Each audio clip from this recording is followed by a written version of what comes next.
ইতিমধ্যে মধ্যেই খবর পেয়েছিলাম যে শিক্ষা দপ্তর থেকে 85টি পোস্টে শিক্ষিত যুবকদের নিয়োগের ব্যবস্থা সরকার গ্রহণ করেছেন এবং 18ই মে পর্যন্ত আমাদের কাছে যতটুকু খবর আছে 18,000-এরও বেশি যুবক যুবতীরা, শিক্ষিত যুবক যুবতীরা এই নিয়োগে আবাস দিয়ে তারা ফর্ম জমা করেছে। কিন্তু 2018-র যে নিয়োগ নীতি, সেই নিয়োগ নীতি অনুযায়ী যখনই এরকম টেকনিক্যাল পোস্টের জন্য ভ্যাকেন্সি অ্যাডভার্টিজমেন্ট আসে, তার সাথেই ওএমআর শিটে পরীক্ষা হবে এবং সিলেবাসটা ঘোষণা করে দেওয়া হয়। আমরা দেখেছিলাম 2021-এর যে বিজ্ঞপ্তি ছিল, 2024-এ যে পরীক্ষা হয়েছে সেখানেও ওএমআর শিটে পরীক্ষা না হয়ে সাদা কাগজে পরীক্ষা নিয়েছে এবং দুর্নীতির দিকে এই নিয়োগ প্রক্রিয়াটাকে ঠেলে নিয়ে যাচ্ছে। আমরা কালকেও ডাইরেক্টর সাহেবের সঙ্গে দেখা করার চেষ্টা করেছিলাম, উনি ছিলেন না।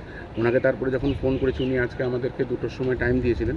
আমরা এসছি, ওনাকে বলেছি যে পরীক্ষা যাতে ওএমআর শিটেই হয় এবং এখন পর্যন্ত 25-26 তারিখ অক্টোবরের পরীক্ষা, এখন পর্যন্ত সিলেবাসটাও দেওয়া হয়নি।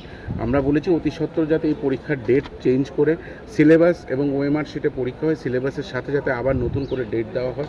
কারণ এইভাবে করেই এই যে ডেট দেওয়া হচ্ছে না, এই যে সিলেবাস দেওয়া হচ্ছে না, একটা বিভ্রান্ত সৃষ্টি করে আবার এই নিয়োগ প্রক্রিয়াটাকে দুর্নীতির দিকে ঠেলে নিয়ে যাচ্ছে এই সরকার এবং সরকারের সাথে যুক্ত এই স্বাস্থ্য দপ্তর।